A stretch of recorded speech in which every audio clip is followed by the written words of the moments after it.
everybody to Basic Business Finance. And I'm Erin Geibel, and today we're going to be talking about the basic functions of accounting, some of the basic accounting terms, and also the difference between cash-based accounting and accrual-based accounting. So with anything, we should start off by defining what accounting is. And accounting has two parts to it. It's the recording and the reporting of all of the transactions within a company as they relate to money. And really, that's almost any transaction within a company. It can somehow be broken down or related to money. For example, a company with inventory is the easiest here. When you buy inventory, cash goes out, things come into the company. When you sell that inventory, the things go out and the cash comes in. Both of those situations, something needs recorded. But also in companies that don't have inventory, you probably always have somebody on payroll. Any marketing you do, there's a dollar to it, whether there's any money coming in or not. Having labor dollars and or whatever you spend, the time spent, the things spent on marketing is going to cost you something. All of this needs captured within your accounting system or process, if you will. The other part of accounting, being the reporting of it, is to report those two main financial documents we talked about and we'll talk about in later lessons: your financial scorecards of your balance sheet and your income statement. So accounting in general, the recording and reporting of all of these transactions. When we talk about the recording of it, a lot of us refer to that as the bookkeeping of a company, and that's a simpler term for it, really. It's the writing down, physically writing, typing, whatever, of anything that happens as it relates to money. Most places have a system that does this or an accountant that'll do this for you. But where those things are recorded is called a general ledger. And we're learning this term just to be familiar with it, as we will learn one other term today. The general ledger is where all of these things are written down and recorded. So they're all happening in one place. And they are happening in that place based on this other thing called the chart of accounts. And what this chart of accounts is a listing, line by line, number by number, of everything in your company you want to track. Everything from sales or revenue to expenses to taxes to utilities, as detailed or not as you want it to be. It's important to know about these two things as an owner or manager so you can set them up correctly to the things you want to track within your company. Your accountant and or business system will have a generalized listing of them, a generalized way of doing it. But you as a manager need to understand that you do have the ability to adjust these. You do or can affect them.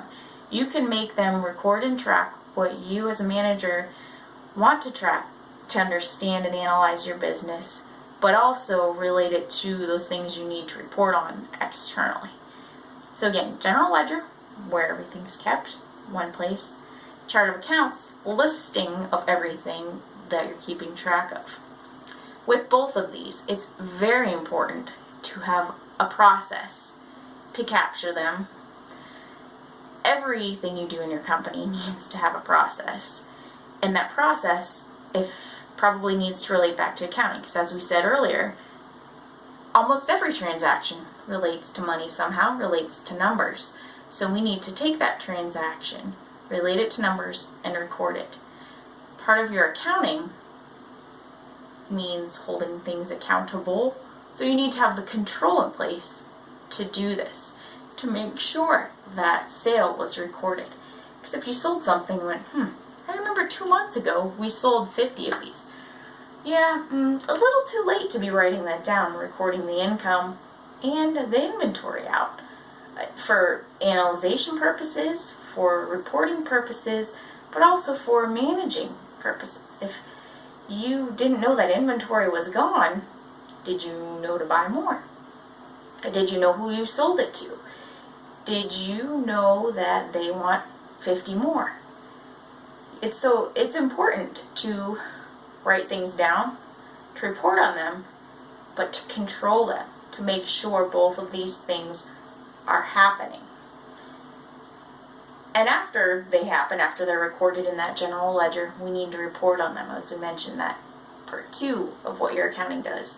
The two primary places that reports happen, at least on the external side, are your balance sheet and your income statement. These are the two scorecards that every company can produce and probably should produce for comparison, to analyze, to show externally to your shareholders, your stakeholders, your employees, anybody with an interest in the company. These are kind of two universal scorecards that everybody has, so they're comparable from place to place. We'll talk more about both of those and what they show in later lessons.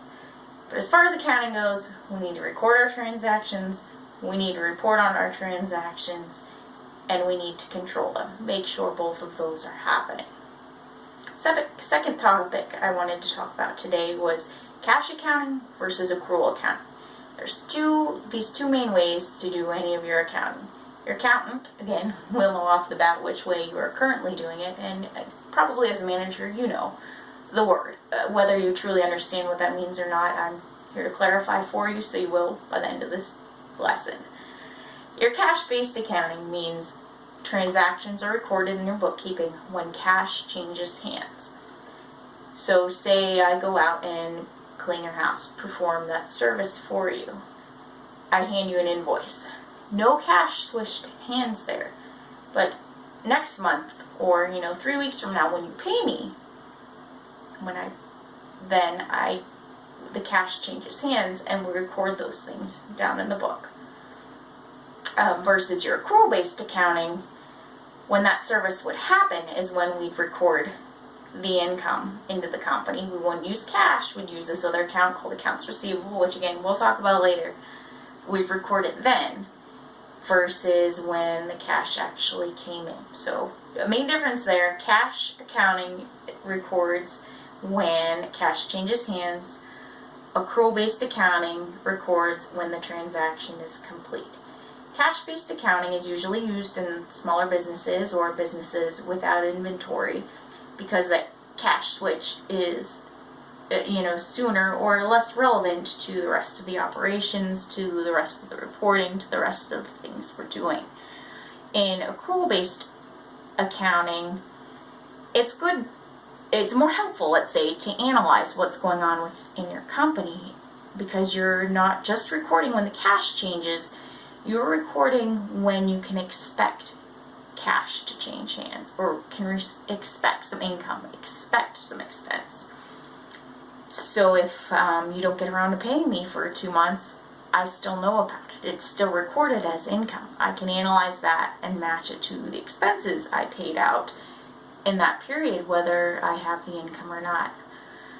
With the cash-based accounting, going back and forth a little bit here, it's a little tougher to analyze in the long run because maybe you spent $10 to produce something, but you didn't get paid your $20 until those 2 months later. So $10 was out here, you got paid over here. It happens. And when you're small, you can manage that. You understand that a lot better, and it affects your overall analysis a little less. But the bigger you get, the bigger company you are, the more you're going to rely on inventory and need to match expense with accounting. Also, when you do external reporting, it's often preferred to be accrual-based accounting. To pick one system, it keeps it consistent across companies, across places, documents, so you can understand what you're looking at. If one company is reporting one way and another is reporting a different way, they're not exactly comparing apples to apples or oranges to oranges. So the bigger you get, the more external documents you produce, the more the accrual accounting is going to be preferred. The more, on the flip side, internally, the more you analyze, the more internal reporting you need to do, again, the more the accrual-based accounting is going to be preferred. With either method, consistency is the most important. If you choose cash accounting, you need to stick with it. If you choose accrual accounting, you need to stick with that. Nothing works if you're trying to mash them together and report 2 different ways at the same time, or analyze 2 different ways at the same time. So either record cash when cash goes in and out, or record accrual about cash that's expected, expenses that are expected. You don't want to mix them together, no matter what you do, in a nutshell. So we talked about accounting today. We talked about record keeping, bookkeeping. We talked about a general ledger, the place all of this is kept. We talked about the chart of accounts, a listing of all the accounts that you can adjust. You can work with your accountant or work within your software to adjust them to what you need. We talked about the need to control your processes so they hit your accounting system.